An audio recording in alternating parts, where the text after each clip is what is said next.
Hi friends! Today I'm reviewing Never Lie by Freida McFadden.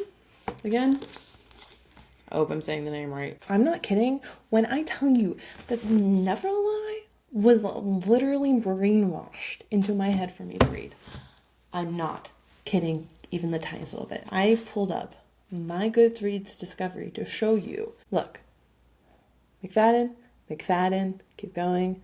A little bit further. McFadden. She is everywhere. Her name is starting to be dropped in my podcast that's not about books. They like to talk about what they're reading. She's even getting name dropped in there. So I originally brought this book up, Never Lie, to my book club with CJ for our podcast, thinking it was a horror novel. I thought this whole time this book was a horror novel. I was extremely wrong. So friends, as usual, I will be having a spoiler-free review for the book today, Never Lie. How many times can I say this in an intro? For the readers out there. And then at the end, I will be giving my technical review full of spoilers for the writers out there. But don't worry, I'll warn you so you can click away and my YouTube metrics will be shit. But it's fine. I'm doing this for the writers out there. This is my act of service. I'm ruining my YouTube metrics so that I can tell you how to be a better writer. But first for all you guys, let's read the synopsis. I like to handwrite my synopsises. So I'm letting you guys in on a secret. I like to handwrite my own synopsis after I read the book, which is why I'm going to refer to my phone for said synopsis. Because I like to just do it. It's good practice for me. I'm going to have to write my own synopsis one day. So let me see here for you. On the hunt for their forever home, newlyweds Tricia and Ethan, I'm going to remember the names this time, head out of town to tour a secluded home in the country, the former home of a psychiatrist who went missing a year ago. Tricia and Ethan aren't prepared for the snowstorm that leaves them stranded, and Tricia keeps finding evidence that someone else is in the house with them. A weeping glass, a sleeping bag. Ethan tries his best to calm her down, telling her that they'll love living in this house, but nothing helps, especially when Tricia stumbles onto a secret room filled with tapes of the psychiatrist's recorded sessions with her patients. That would be funny. Patients. I gotta work on reading this out loud.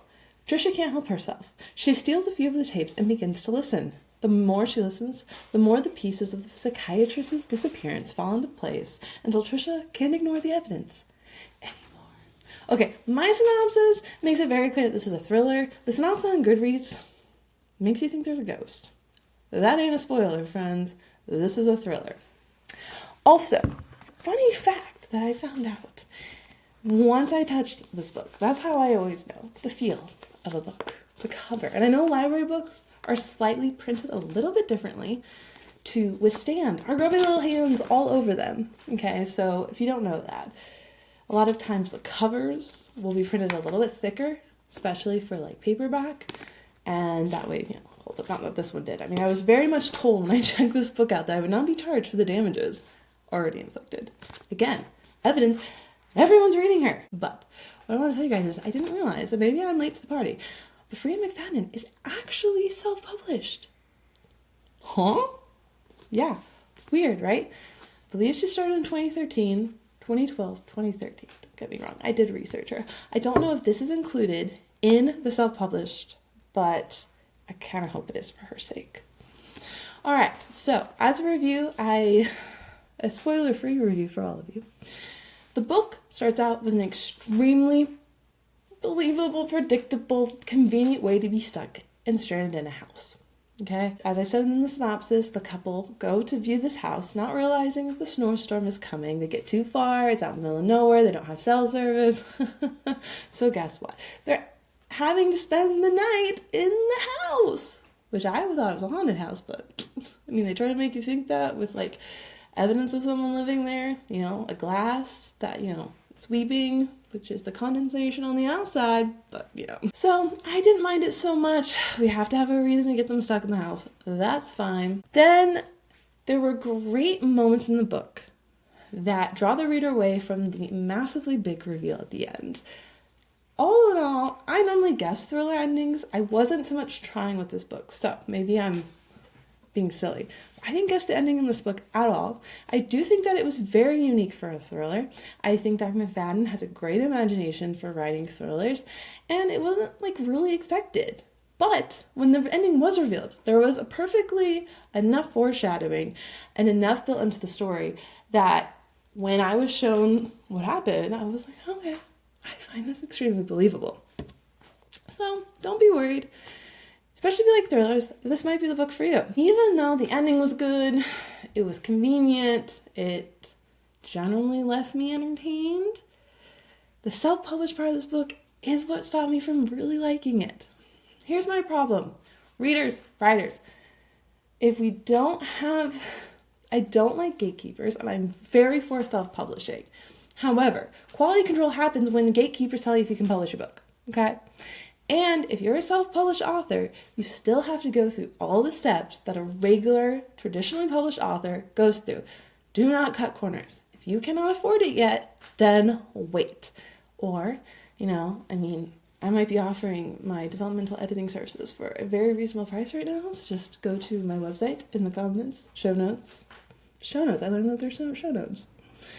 Anyway, you have to go through the same quality control. You have to get a developmental editor. You have to get a regular editor. You have to get a cover designer, which A+ on cover design. When you read the book, you'll understand. It's really good. All of this stuff. And the problem is that her writing did not go through quality control. I'm not talking regular editing. I'm talking more on the developmental side. Her sentences, her structure, the vanilla-ness of the writing really kept me from being extremely engrossed in the story. And so I was like, cool. But she won out on plot for everyone, so it's probably why her name is everywhere else. And now she is traditionally published. So if you are a lover of thrillers and you want something unique, granted, I gave up on the genre a while ago. Maybe the story isn't so unique, but to me it was. This might be the story for you. Give it a try, because the setting was fun. The house was fun. The house made you feel decadent and fun. So if you want a decent plot, an excellent plot twist, a decent location, and you just need some new thriller material, Neverline might be for you. Okay, friends, now I'm going to go to more spoiler review, because I'm going to go from a technical point of view of why or why not I like this book, what I thought technically went well. So if you're a writer and you've read the book or you don't really care if it's spoiled, then continue, because I want to help you all out. Okay, so fun fact, I can't hold this in anymore, and I want to tell everyone, is that I thought Ethan was EJ the whole fucking time. I really honestly thought, I was like, oh, they're both E names. He's not being the nicest to Tricia at the moment. Tricia, right? We're going with Tricia, right? We're going to go with Tricia? Okay.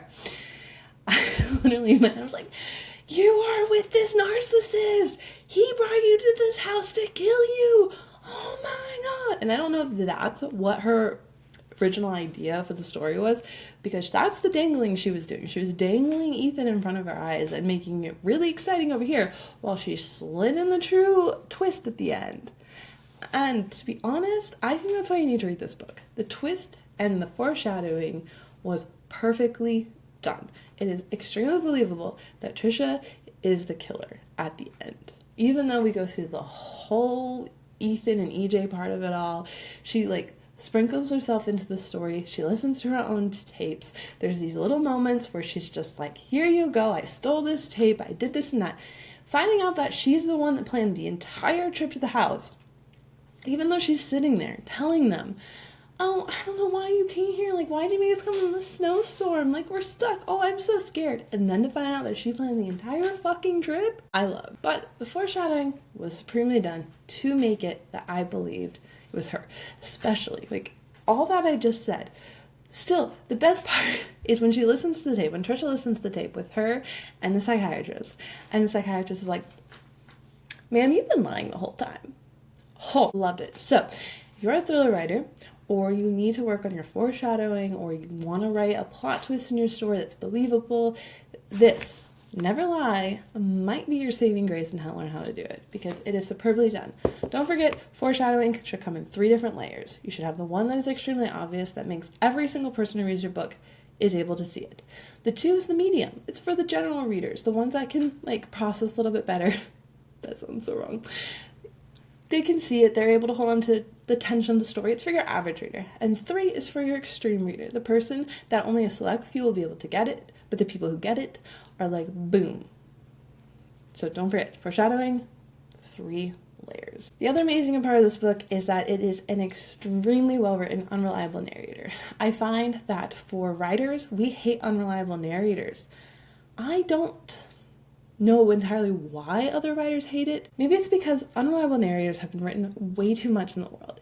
Feels like an excuse to be able to get away with writing your story, and it just feels lazy. Or I want to say there's more. I can't come up with it.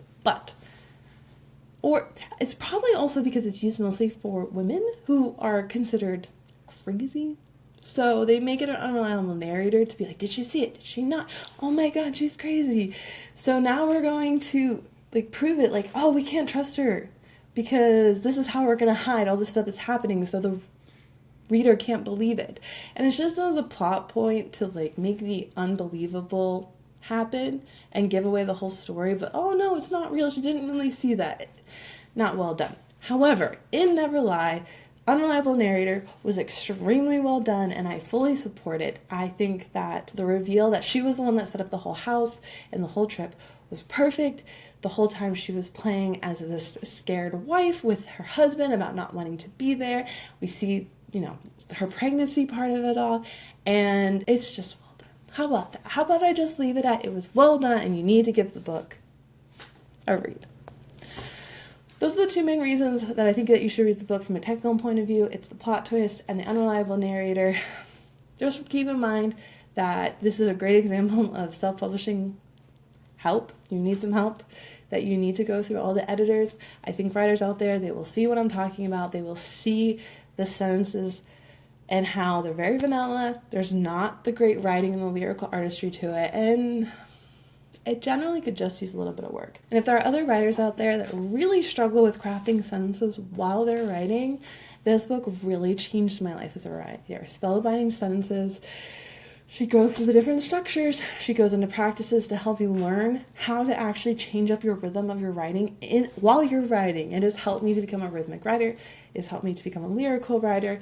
And it's really helped me cut down my editing because I'm able to immediately pull up the correct sentences, mix them up, create a flow, all the that we love as writers, the things that we need to learn to set ourselves apart from the hobbyists and the people who make money. So again, that's Spellbinding Sentences by Barbara Big.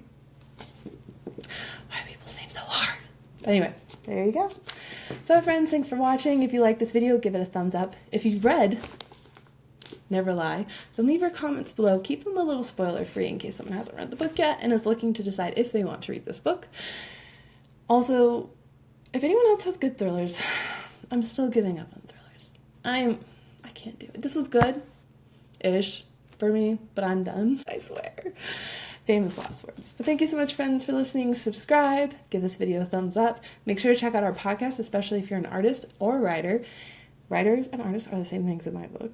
We also have a monthly book club on YouTube here, so join in, read, have a listen, grab something warm, join the book with us.